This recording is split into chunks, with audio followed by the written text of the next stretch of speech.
Saludos amigos, bienvenidos sean todos ustedes a esta su revista social Encuentros VIP.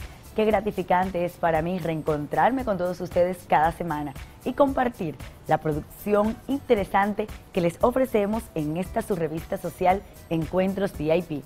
Es por eso que en esta oportunidad y como de costumbre les invitamos a compartir de la producción interesante que hemos preparado. Así damos inicio a su revista social Encuentros VIP.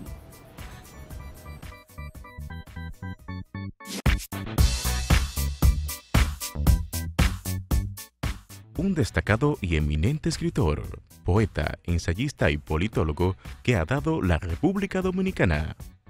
Un hombre que con sus exquisitos conocimientos en la literatura, las artes y la cultura en general, le convierten en un orgullo nacional que traspasa las fronteras. Yo tengo que escribir todos los días, como tengo que leer todos los días, de la misma manera que tengo que respirar todos los días. O sea, yo no consigo que pase un día 24 horas sin poder leer, sin poder escribir, sin poder hacer de algún ejercicio, ¿no?, de escritura que me permita constantemente trabajar. El laureado escritor Tony Raful, ganador del Premio Nacional de Literatura 2014, nos habla de las satisfacciones que ha tenido en el transcurrir de su vida.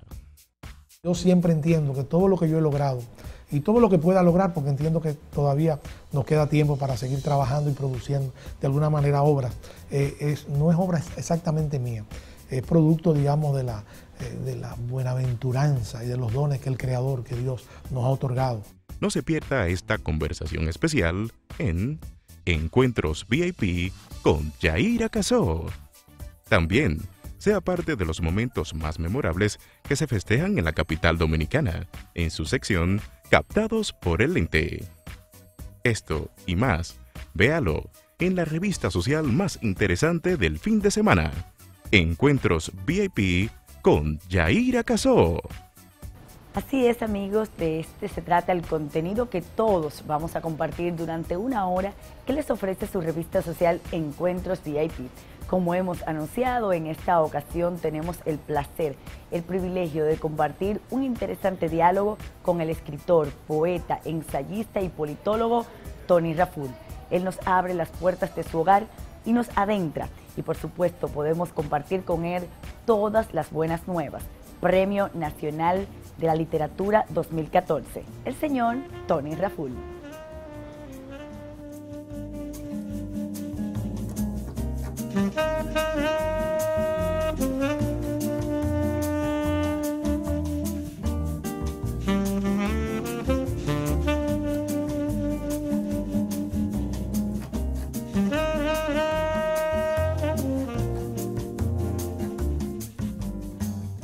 Qué privilegio es para nosotros encontrarnos en esta oportunidad ante la presencia del escritor, poeta y ensayista y Premio Nacional de Literatura 2014, el licenciado Tony Raful. Bienvenido sea usted a Encuentros VIP, caballero. Muchas gracias, encantado de estar en este programa. De verdad, el placer es nuestro, tener la oportunidad gratísima de encontrarnos ante un hombre destacado a través de los años por su preparación, por esta trayectoria que ha tenido el señor Tony Raful.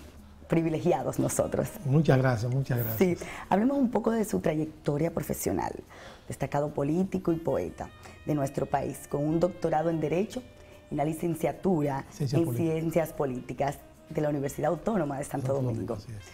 Háblenos un poco de esta experiencia. Bueno, realmente mi vocación literaria se desarrolló desde muy temprano. Yo identifiqué claramente cuál iba a ser mi camino desde el punto de vista del ejercicio creador. Sin embargo, las circunstancias, el azar, lo aleatorio, muchas veces interviene y no necesariamente uno sigue una línea recta hacia el objetivo que se ha trazado. Entonces vienen circunstancias que son las que propician que uno momentáneamente tome otros atajos o caminos en el desarrollo de su vocación. Originalmente yo, cuando me gradué de bachiller, fui a España a estudiar letras en la Facultad de Filosofía y Letras de la Universidad Complutense. Por razones que no vienen al caso, apenas pude estar alrededor de un año y regresé a la República Dominicana. Cuando regresé, entonces me inscribí en la Universidad Autónoma de Santo Domingo a estudiar Ciencias Políticas y Derecho. ¿Por qué las dos carreras? Porque las dos carreras son parte constitutiva de la Facultad de Ciencias Jurídicas y Políticas. Entonces, parte del pensum es compartido. O sea, el que se gradúa de politólogo, de alguna manera da muchas materias que pertenecen al pensum de Derecho, del doctorado en Derecho, o de lo que era el doctorado en Derecho en esa época. Y los que estudian a la vez Derecho dan algunas materias que son de ciencias políticas. Entonces hay una interrelación y a mí me apasionaban ambas cosas. Entonces, en vez de estudiar letras, que era lo que me correspondía en ese momento, además venía de algunos estudios de letras, lo que me incliné fue por el derecho y por las ciencias políticas, me apasionaban. Entonces, en ese desarrollo, en ese ejercicio, coincidió con una etapa verdaderamente, yo diría que muy coyuntural, o sea, muy del momento y de la época, que era la lucha por las libertades en la República Dominicana. Vivíamos un ambiente, digamos, represivo, un poco limitado, muy condicionado, sobre todo para la juventud dominicana. No se puede comparar esa etapa con la etapa que vivimos hoy, aun cuando hoy tenemos también clima de inseguridad, pero producto de otras causas, no de causas políticas, ni tiene nada que ver con ese proceso. Entonces, en ese ambiente, los universitarios y la Universidad Autónoma de Santo Domingo juegan un papel esencial, digamos, como despertar de conciencia, como ejercicio crítico de la sociedad, como diferenciación con los moldes, digamos, tradicionales, predominantes en el ambiente nacional. Y como todo joven tuve las inquietudes de aquel momento. Por supuesto, me integré de inmediato a una organización que existía, que se llamaba Movimiento Cultural Universitario. Es el Movimiento Cultural Universitario que inicialmente hacía las sesiones de trabajo en la Facultad de Humanidades y luego fue trasladado a lo que se llamaba el Club Universitario, que estaba en la avenida George Washington. Entonces me integré. El Movimiento Cultural Universitario agrupaba a los jóvenes estudiantes que tenían inclinaciones literarias, artísticas, culturales, y allí habían grandes debates. O sea, allí nos involucrábamos en debate, en lectura, en discusiones, llevábamos nuestros poemas, nuestros cuentos, nuestros intentos de novela, narrativa, y allí discutíamos. Eso en principio bajo la dirección de Jimmy Sierra y luego bajo la dirección del poeta Mateo Morrison. Ambos jugaron un papel muy importante en el liderazgo cultural. Estamos hablando de finales de los 70 y principios de la década de los años 70. Entonces tuvimos una gran actividad.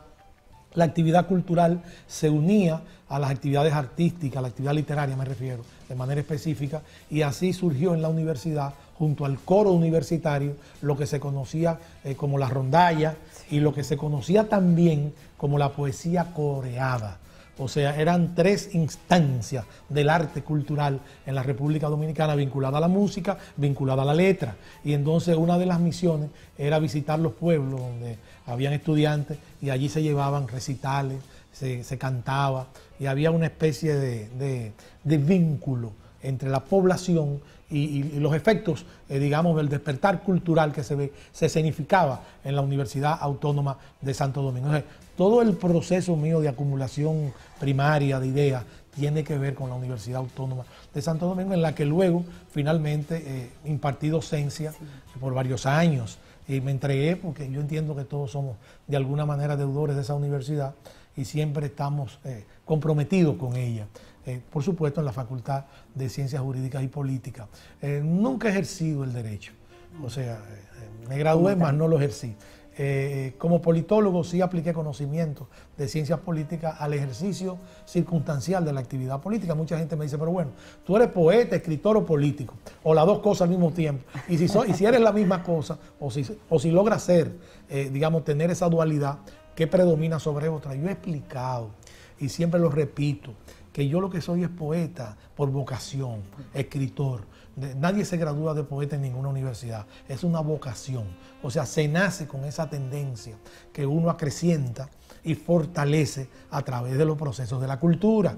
Pero si usted no tiene la sensibilidad, si usted no tiene, digamos, la aptitud, la vocación, jamás en la vida va a llegar a ser un creador, por más conocimiento que usted pueda tener. Entonces, en gran medida yo soy producto, digamos, de ese proceso vocacional. Ahora, político, circunstancialmente. Le agradezco a la política enormemente, digamos, haberme colocado en escenarios importantes y haberme puesto en contacto con grandes sectores de la sociedad. O sea, la comunicación, sobre todo a través del poder de la comunicación, que fue lo que he ejercido básicamente en la actividad política de manera primordial. que es la comunicación, o sea, dirigí los programas, digamos que en un momento determinado eran el canal emblemático de la lucha política. Entonces eso me permitió lanzarme o catapultarme, esa es la palabra, en el escenario nacional. Entonces me conocí mucho a través de la proyección política y por supuesto de los servicios que modestamente yo podía brindar desde el punto de vista político en los cargos públicos que he ocupado a nivel del Estado. Fíjese que todos los cargos públicos que yo he ocupado en el país, no son muchos, siempre tienen vinculación con la cultura. O sea, yo fui subdirector de Radio Televisión Dominicana, pero director encargado de asuntos culturales. O sea, toda la programación cultural de finales de los años 70 y principios de los 80 la dirigimos nosotros, con la cultura. Cuando fui diputado, siempre desempeñé actividades en el Congreso Nacional que estaban vinculadas a la cultura, al arte, y presidí comisiones que estaban vinculadas al desarrollo de la cultura. Luego trabajé en el Ayuntamiento del Distrito Nacional y presidí la Junta Municipal de Cultura, un órgano que se creó especialmente para que nosotros pudiésemos dirigir políticas culturales dirigidas a lo que era el Distrito Nacional en ese momento. Y fui ministro de la Cultura, el primer ministro de Cultura de la República Dominicana, cuando se creó la Secretaría de Estado de Cultura, que ahora se llama Ministerio, ahora es Ministerio, entonces la Secretaría. Pero bueno, es igual, o sea, tiene la misma categoría, el mismo nivel. Y a partir de la Secretaría de Cultura y de aquella primera gestión nos vinculamos también a los procesos de la cultura. O sea que de alguna manera he estado en la política vinculado a la cultura. En cuanto ya a mi vocación, me he dedicado por completo a la literatura. Tengo 24 obras literarias, algunas de investigación histórica, pero la mayoría predominantemente literaria y dentro de ella la mayoría también de carácter poético. O sea, que es básicamente la inspiración que norma el sentido de mi vida como escritor. Sí, señor Raful, precisamente ha publicado usted múltiples libros en relación a la poesía. ¿Qué le hace inspirar? ¿Qué le hace sentir esta inclinación? Bueno, mira, el asunto es el siguiente. O sea, el escribir para mí, sobre todo desde el punto de vista creativo, es un acto mágico. Cuando digo un acto mágico me refiero que no es un acto totalmente racional. O sea, yo no puedo ahora decidir sentarme en el escritorio a escribir algo, digamos, como un mandato yugulado por una necesidad o por una ansiedad. O sea, tiene que surgir espontáneamente. O sea, solamente en el momento en que uno siente, digamos, las musas, para llamarla de alguna manera, como la llamaban los antiguos, digamos, lo que inspira y crea, el acto creador, uno puede realmente plasmar la escritura. Muchas veces uno escribe un poema o escribe un texto de carácter poético o un texto de carácter narrativo, pero poético, y luego que uno lo lee, uno se sorprende y uno dice, pero fui yo que lo escribí. O sea, sería yo mismo que lo escribí porque no se reconoce en él. Los griegos, que eran sabios, decían que eso se llamaba ractus. O sea, que se producía como una posesión o como una especie de secuestro espiritual a través del cual los dioses descendían y ocupaban el lugar de la escritura, del escritor, del artista. Entonces el ractus, o sea, lo podemos llamar como querramos llamarlo. Lo real es que es un proceso mágico, es un proceso hermosísimo. Algunas personas muy racionalistas querrán explicar el proceso, digamos, como producto exclusivamente de la cultura. No es exclusivamente producto de la cultura, porque muchas personas cultas han tratado de ser poetas o de plasmar obras creadoras y no han podido. Han escrito tratados, ensayos bellísimos, donde hay erudición, o sea, expresiones eruditas del saber, pero no han podido crear un texto poético, no nace así de la noche a la mañana. O sea que es todo, hay de alguna manera una asociación de elementos que se plasman en el arte poético creador, y eso yo lo he vivido en innumerables ocasiones. Claro, hay que fortalecer ese acto con la cultura, o sea, con los elementos que uno de formación, con los elementos del aprendizaje, o sea, porque estamos obligados a eso. La lengua hay que conocerla. O sea, el que no conoce la lengua no puede trabajar con ella, ni puede crear rupturas dentro de la lengua, ni puede innovar dentro de la lengua. Lo primero es dominar la lengua. En la lengua, las leyes de la lengua, la ortografía, todos los elementos que confluyen en la estructura y en la sintaxis. Eso es lo primero, para luego poder desenvolverse a través del idioma. Entonces yo creo que eso es muy importante. Para mí es una pasión. O sea, yo tengo que escribir todos los días, como tengo que leer todos los días. de la misma manera que tengo que respirar todos los días.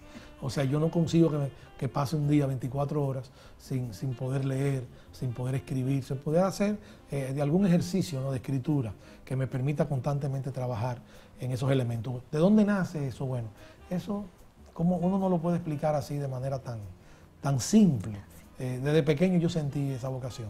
Incluso tuve mucha inclinación al periodismo, a la comunicación, desde muy pequeño, tanto en la escuela, en el colegio, en las actividades normativas del desarrollo, escribía periódicos, hojitas que llamamos periódicos para reseñar actividades. Siempre me sentí inclinación hacia la comunicación. Sí. O sea, para mí es algo realmente hermoso.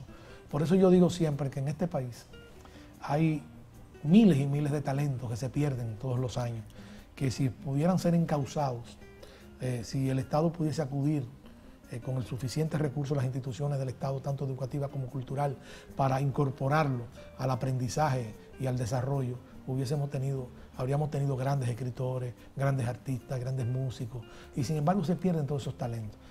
Son talentos en bruto, o sea, todavía diamantes sin pulir. Estamos llenos de eso. Yo espero que ahora el Estado aproveche, ¿no?, el aumento del porcentaje a la educación, que fue una gran lucha ganada por todos, del 4%, para que educación incida en la formación de los maestros en materia educativa, y a la vez se le proporcione a Cultura, al Ministerio de Cultura, todos los recursos posibles para que Cultura cumpla con su gran tarea de orientar y propiciar en libertad las creaciones de cultura en la República Dominicana. Cultura y educación se necesitan, pero no son la misma cosa. Lo primero fue la cultura, después viene la educación. Entonces, ambas se necesitan y debemos privilegiar esa relación.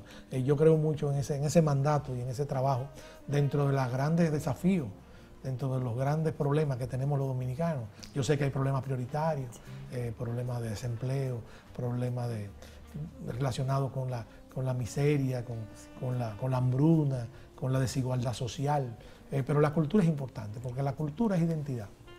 Si tenemos una cultura sólida, tenemos una identidad clara. Y si tenemos una identidad clara, el pueblo dominicano conoce su destino. Primero sabe de dónde viene y sabe los valores que tiene que defender y hacia dónde nos dirigimos. En su posición como exministro de Cultura, abogó bastante para que se creciera, para que mantuviéramos un país edificado por la formación y la cultura de la República Dominicana. El problema básico es que no es culpa de los gobiernos. Yo quiero digo, o por lo menos no es culpa absoluta de los gobiernos, porque muchas veces nosotros le atribuimos a los gobiernos de turno la culpabilidad del desastre que padecemos. Son males que se arrastran, y yo estoy consciente de eso. Males, y además ha habido una incapacidad del Estado dominicano para entender y articular el proceso de la cultura en la República Dominicana. Incluso a veces han confundido la cultura con la recreación. La recreación es parte de la cultura, pero no es la cultura. O sea, usted cerrar dos calles y poner un camión y poner a la gente a saltar es parte de la cultura, pero esa no es la cultura.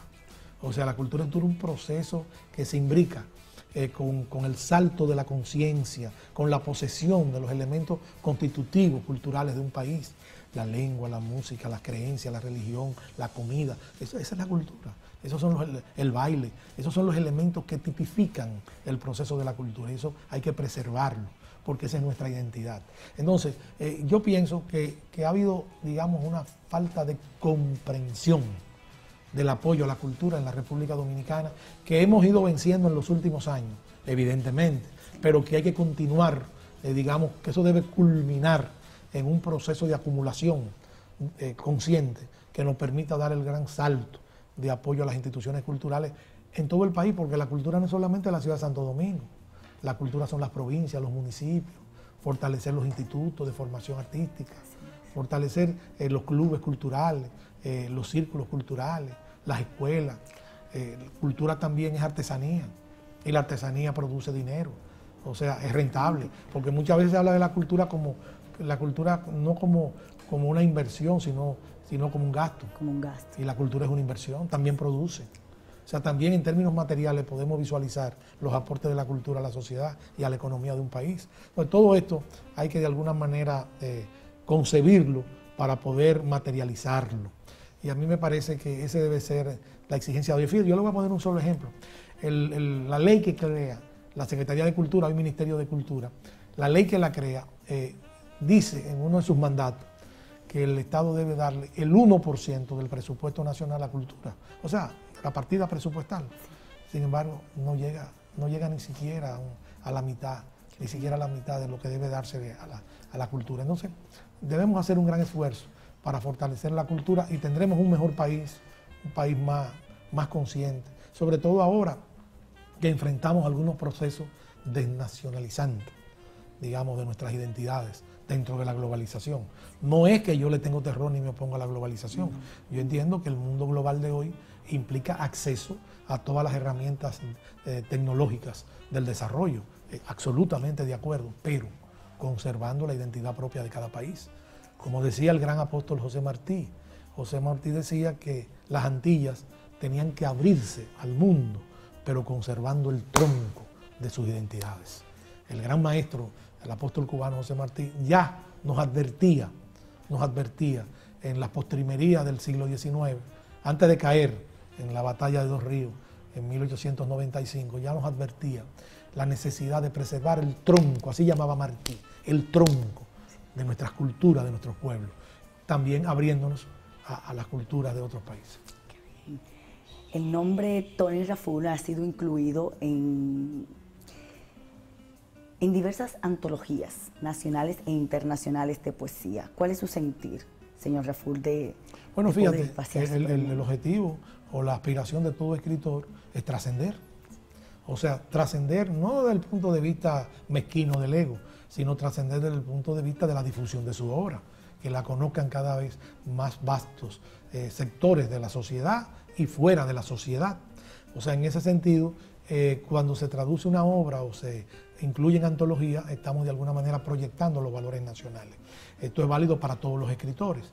Entonces, en ese sentido, para mí es un honor que se me haya seleccionado en varias antologías. En este momento, por ejemplo, he recibido informaciones muy interesantes. Por ejemplo, recientemente se nos otorgó la medalla de reconocimiento que otorga el Líbano a los descendientes de libaneses en el Día del Emigrante Libanés en nuestros países, como consecuencia de la notabilidad o del éxito obtenido en alguna rama del saber científico, cultural, artístico.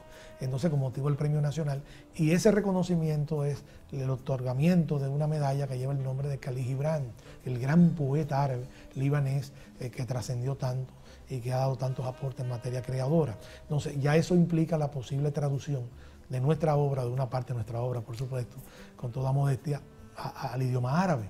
Estamos concretando una invitación a Rusia, una presentación a la Academia de Letras de Moscú, donde habrá una traducción de textos poéticos nuestros al ruso. O sea, ya habíamos sido traducidos al francés, hemos sido traducidos al italiano.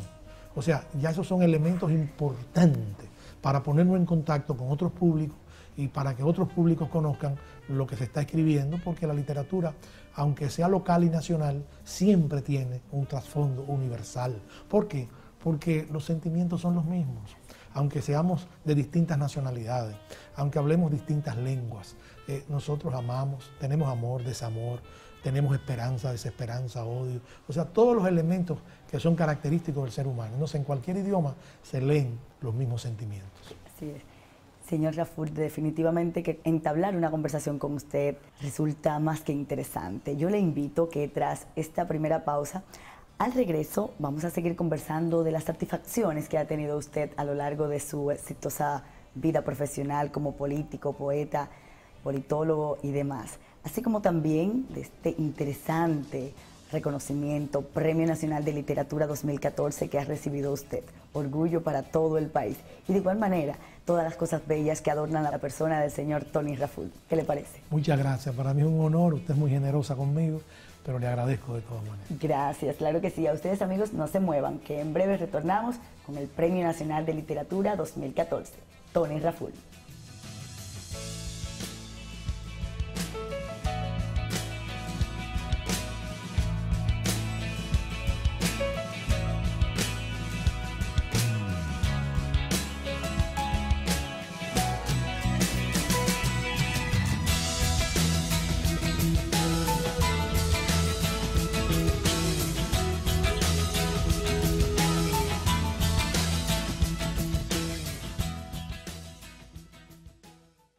la revista social más interesante del fin de semana. La puedes visualizar ingresando a través de nuestra página web, encuentrosvip.com.do.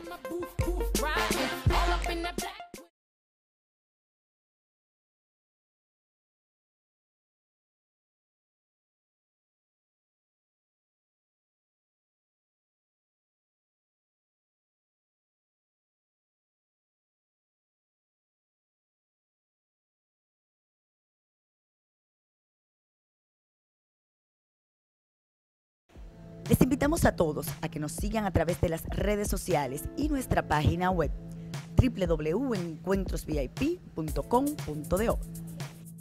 Un encuentro VIP. Yeah.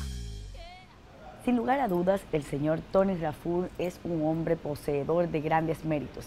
Es por eso que en esta oportunidad les invitamos a todos ustedes a seguir disfrutando de esta interesante conversación con el laureado escritor y poeta Tony Raful.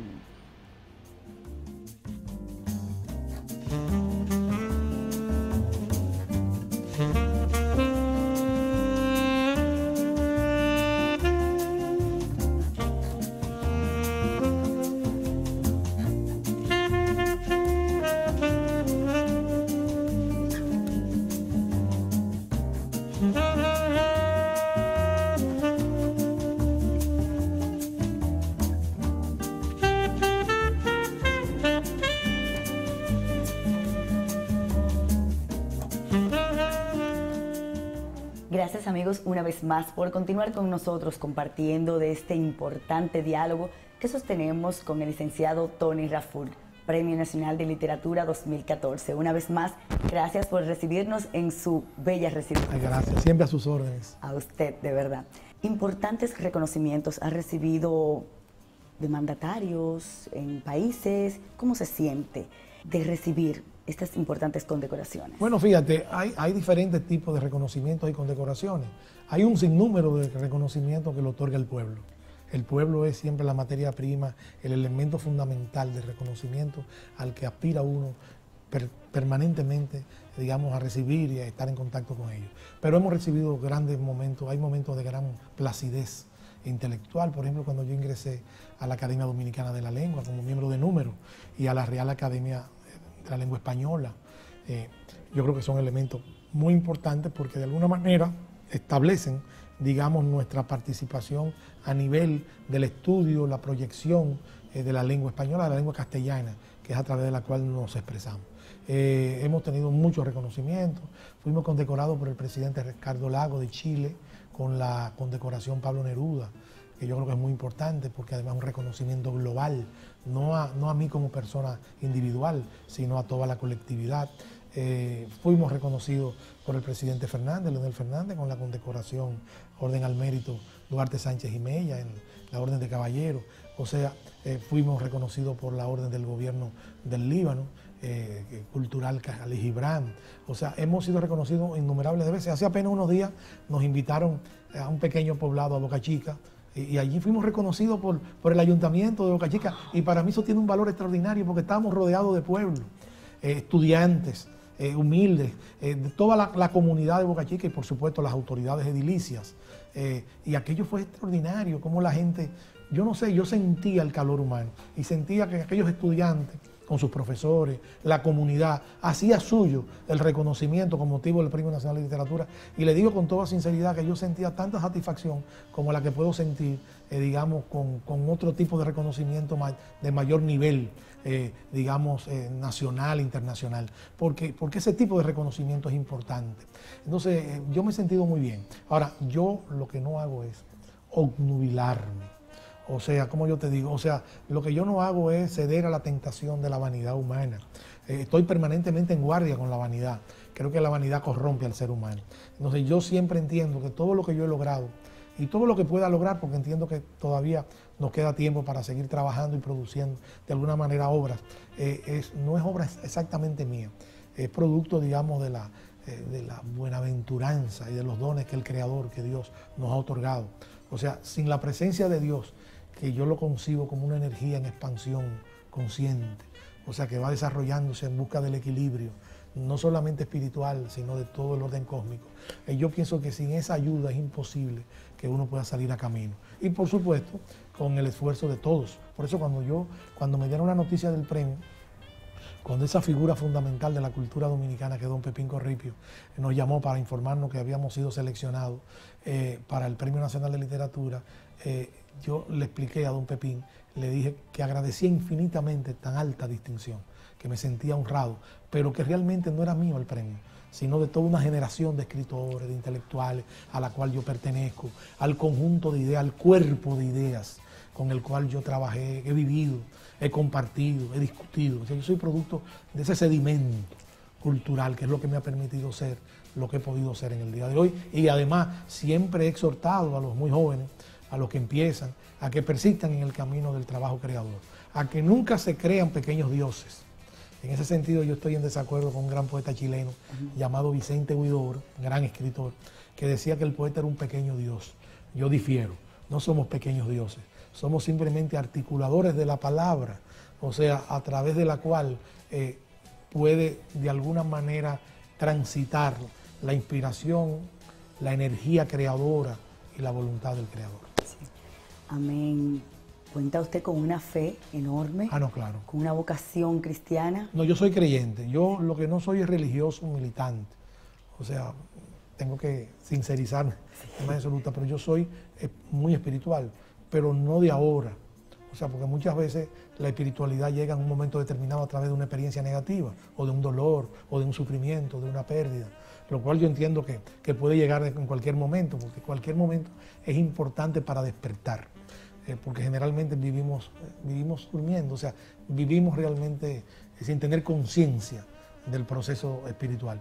Pero yo siempre he tenido fe y siempre he creído en las fuerzas espirituales, siempre he creído en Dios. O sea, siempre lo he concebido como un ser magnánimo, como un ser proveedor, como un ser generoso, como un ser de equilibrio, como un ser sin el cual me es imposible concebir la existencia del universo y de la vida. No hay manera. En estos días, en una tertulia que teníamos con un grupo de amigos, se planteó casualmente el tema de Dios, del universo.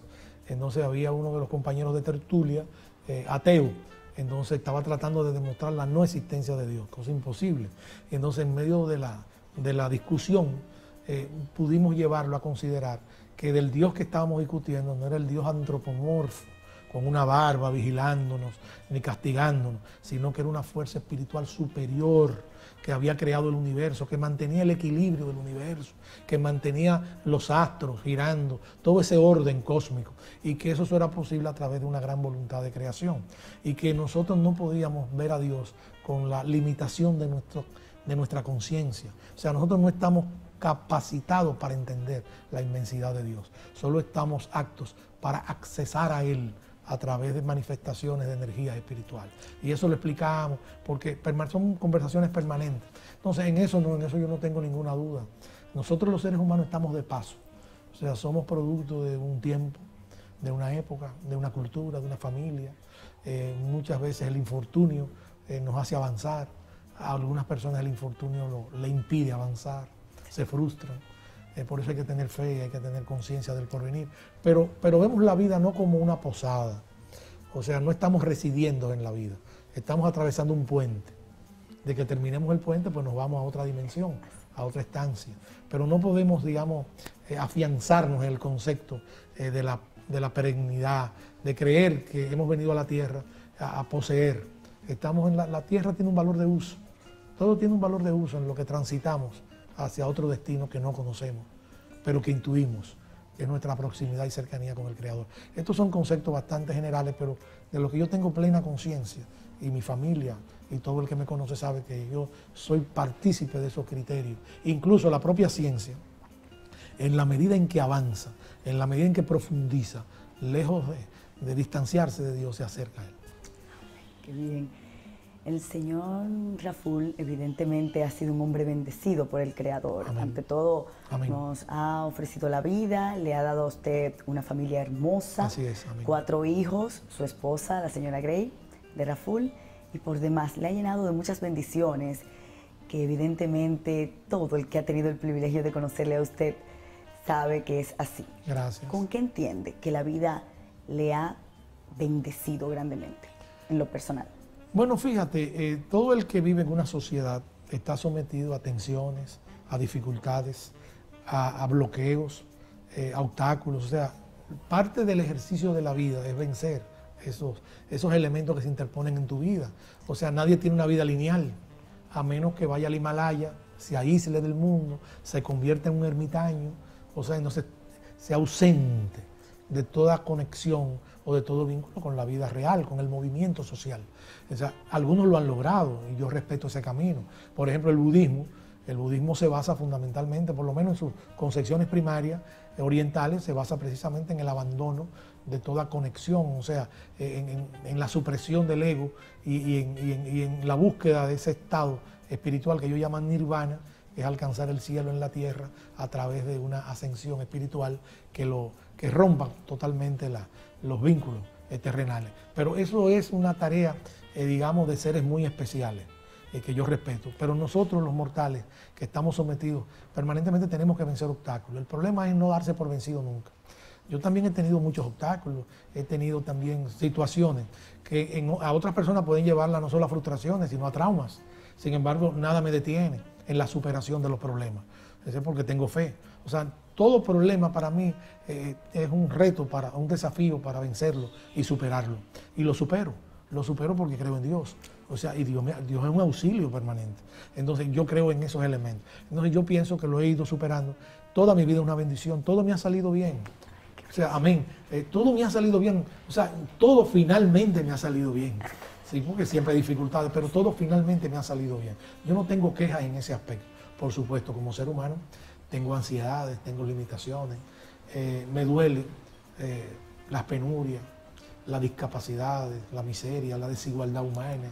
He tratado de luchar contra ella en la medida en que lo puedo hacer, tratando, digamos, de pregonar propuestas sociales, humanas, de mejorar. Pero me he dado cuenta que no hay cambios posibles en una sociedad si no se transforma primero el ser humano. O sea, la primera transformación, el primer cambio, tiene que darse dentro de la conciencia de los seres humanos. Si los seres humanos no cambiamos internamente, no podemos cambiar la sociedad. O sea, la primera gran revolución que tiene que producirse es dentro de nuestras cabezas, es la revolución de las ideas, cambiar todo lo que hemos aprendido. Hay un método ahora de la escuela moderna que es desaprender para volver a aprender. O sea, desaprender significa olvidar todo lo que sabemos para conocer nuevas cosas a través de la observación. O sea, yo pienso que debemos hacer ese cambio dentro de nosotros mismos y así cambiará la sociedad. Así seremos menos egoístas, compartiremos, seremos generosos, tendremos menos apego. Ese es el proceso realmente en el que yo creo espiritualmente y así podremos, digamos, combatir los males que flagelan a nuestros pueblos. Fíjate que todavía hoy, en el siglo XXI, que nosotros pensábamos hace muchos años, que cuando llegáramos al siglo XXI íbamos a llegar a un nuevo tiempo histórico humano de cambio. Incluso hay quienes hablaron de que el hombre del siglo XXI iba a ser un hombre superior. Y resulta que no es un hombre superior, es un hombre que ha tenido acceso a una tecnología superior, pero no es un hombre superior, está lleno de miserias. Hace la guerra, que es el oficio más antiguo del ser humano. Es tan atrasado, está tan desactualizado, está tan anclado en el pasado que sigue haciendo la guerra.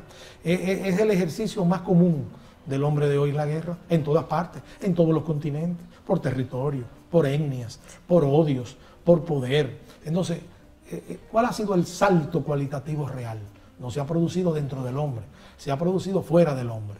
Fíjate que usamos a veces la tecnología, la cibernética, los grandes cambios, no para ayudar al desarrollo humano, sino para hacer negocios, para aumentar riquezas que total no la van a disfrutar nunca, porque la vida está limitada a determinado tiempo. Siempre lo dejan todo. Las grandes residencias se quedan y los seres humanos se mueren. Y finalmente la verdadera residencia es apenas 1 metro, 2 metros, 4 metros. O sea, y no entienden absolutamente nada. Entonces yo pienso que debemos reflexionar sobre eso y que debemos tener una clara conciencia de que el hombre nuevo que nosotros pensamos que iba a nacer con el siglo XXI sigue siendo un hombre viejo y que tenemos que dar el salto en algún momento. Y solamente lo podemos lograr a través de ese esfuerzo interior de cambio. Y la literatura, la creación literaria, la poesía, la música, el arte, el baile, todo debe servir a ese propósito. Sí. De labios del laureado escritor, poeta, politólogo Tony Raful, quisiéramos que le llevase usted un mensaje a la juventud específicamente en cuanto a los valores y al respeto que debemos de tener como seres humanos y entes en la sociedad dominicana. Bueno, ahora mismo hay una especie de vacío en la juventud dominicana, y yo diría que en la juventud de grandes, en muchos lugares, como consecuencia de que nosotros pasamos a la era del consumismo.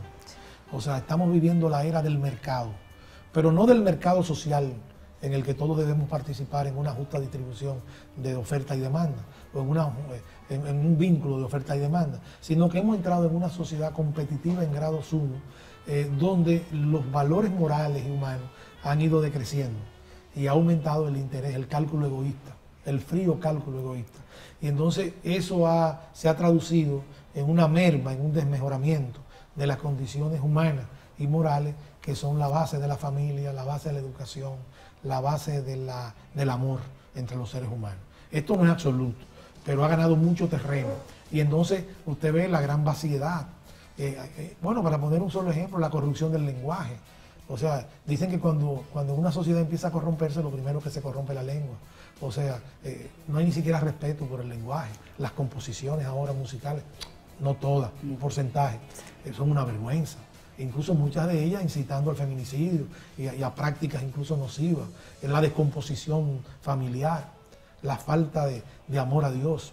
O sea, la gente vive el día a día. O sea, la gente no entiende el proceso humano de la trascendencia. O sea, simplemente vive, y además el mercado es increíble como todos acudimos al mercado a consumir productos que no necesitamos. Son las llamadas necesidades superfluas, o sea, innecesarias, creadas por el mercado y creadas por el poder mediático. O sea, eso es increíble. Tenemos una ansiedad por cosas que no necesitamos, olvidando, como dijo, creo que fue Pablo, que dijo que el ser humano más rico no era el que tenía más posesiones, sino el que menos necesitaba para vivir. El que menos necesitaba posesiones para vivir, o sea, es más rico porque es más rico espiritual e interiormente. Con esto no quiero decir que no haya que trabajar y que no haya que obtener éxitos comerciales y que no haya que tener, digamos, algún nivel, digamos, de riqueza. Lo que quiero decir que no puede eso desviarnos del objetivo fundamental de la vida, que es compartir, que es vivir libremente. Yo hago un llamado a los jóvenes dominicanos para que tomen conciencia de esa nueva realidad y para que realmente se encuentren consigo mismos, para que no desperdicien su vida a través, digamos, de alucinógenos, de drogas estimulantes, o de los vicios, que finalmente lo que hacen es destruir sus pequeñas vidas. No llegan nunca a concretar ningún sueño, ni a realizarse. Y por eso la alta tasa de suicidio, la alta tasa de asesinato, de feminicidio, de muertes violentas. O sea, todo eso es parte, digamos, de la podredumbre de una parte de la sociedad. Y eso tenemos que superarlo. Y tenemos que unirnos todos, autoridades, gobierno, oposición, fuerzas vivas de la nación, iglesias, todos los sectores comunitarios, todos unirnos en una gran cruzada nacional para ver si logramos salvar la República Dominicana. En ese proceso yo siempre estaré en la fila, aunque sea en la cola, con los que emprendan ese camino de manera seria, sincera y con el objetivo de preservar la sociedad dominicana. Amén, que así sea. Qué maravilloso mensaje de labios de un digno cultivador de las letras, un hombre encantador de verdad, el cual en lo personal me honra que nos haya permitido abrir las puertas de su hogar y llegar a los televidentes a través de este gran orgullo para todos, Premio Nacional de Literatura 2014. Señor Raful, verdaderamente agradecida de su tiempo y de sus palabras. Para mí es un honor su presencia aquí, creo que hemos tenido una buena conversación. Le agradezco que me hayan invitado. Usted es una gran comunicadora y una persona muy sensible, evidentemente, y además muy hermosa. Muchas gracias, de verdad, muchas bendiciones para usted. Esta es su casa y aquí estamos siempre para servirle. Amén, gracias, bendiciones para usted siempre y a su hermosa familia. Gracias. A ustedes, amigos, la invitación a que sigan con nosotros compartiendo del contenido interesante que cada semana les ofrece su revista social Encuentros VIP.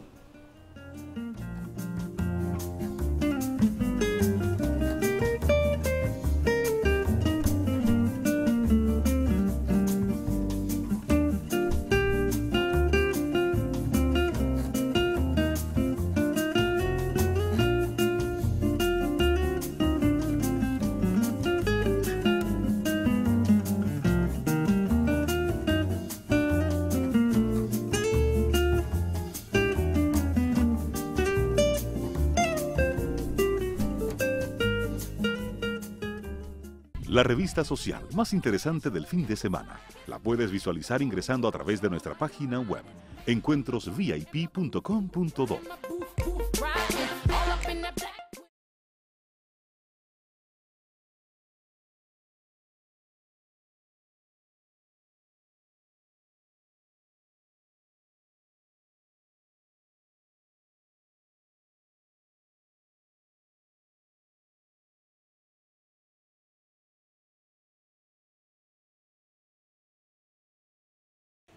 Les invitamos a todos a que nos sigan a través de las redes sociales y nuestra página web www.encuentrosvip.com.do.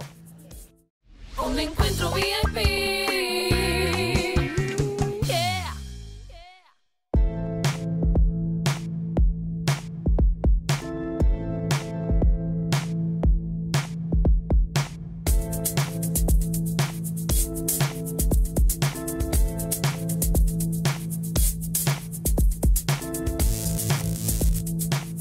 Como cada semana, los eventos y actividades sociales cobran aún más interés, por supuesto, si tienen a cargo la responsabilidad de una empresa que a través de los años ha demostrado el gran valor que tiene en el mercado dominicano, Lengdof y Asociados. Vamos a compartir las diversas actividades sociales que organiza esta prestigiosa empresa aquí en la República Dominicana, en su sección Captados por el Lente.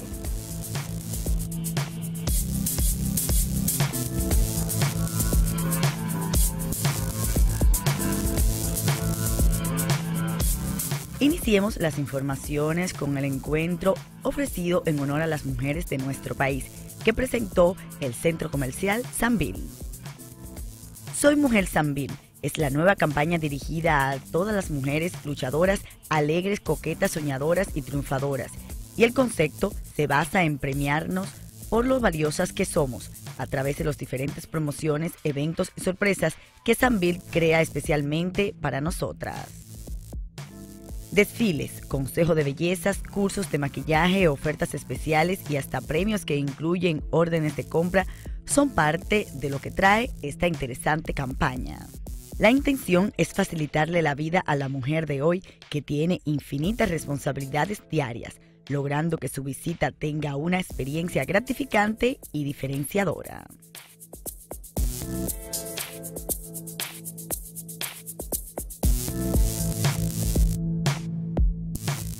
El Centro Comercial Sambil invita al público en general a acercarse y disfrutar de todas las atracciones que ofrece este interesante centro comercial ubicado en la ciudad capital.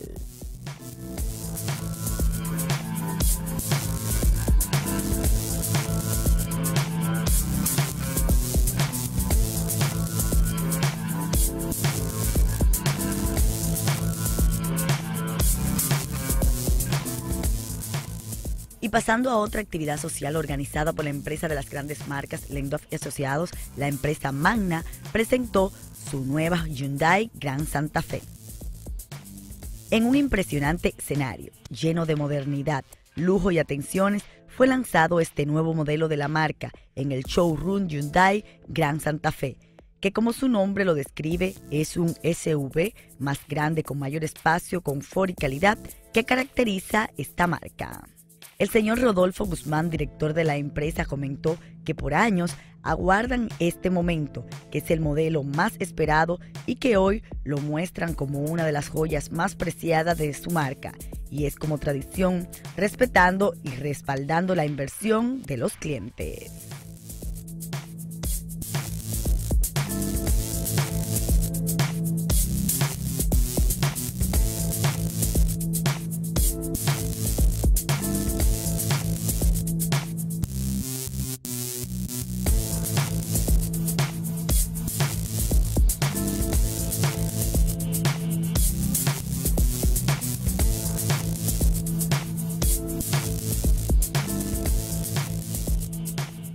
Y en una última información, ejecutivos de la compañía multinacional PGA, como parte de sus planes de innovación y mejoramiento constante de sus marcas, realizó un evento para comunicar el relanzamiento de la marca Ariel y la reintroducción de la marca ACE en República Dominicana.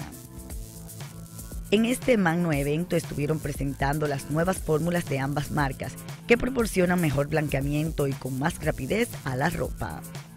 Este evento se llevó a cabo en el Hotel El Embajador con la presencia de varios ejecutivos de la marca y representantes de los medios de comunicación, así como invitados especiales.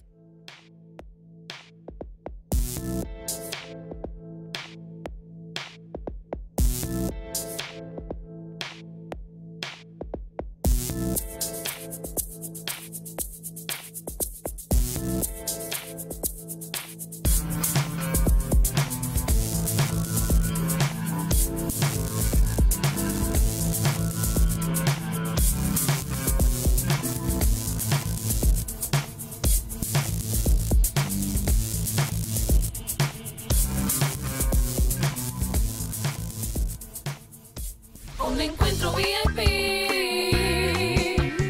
Yeah. Y con los interesantes eventos y actividades realizados en la capital dominicana, concluimos la entrega correspondiente a la semana de su revista social Encuentros VIP. No sin antes hacerles la invitación a que nos sigan a través de las redes sociales, Instagram, Facebook, Twitter y nuestra página web www.encuentrosvip.com.do. Y de esta manera nosotros nos despedimos esperando que la producción de este programa, como de costumbre, haya sido de su agrado.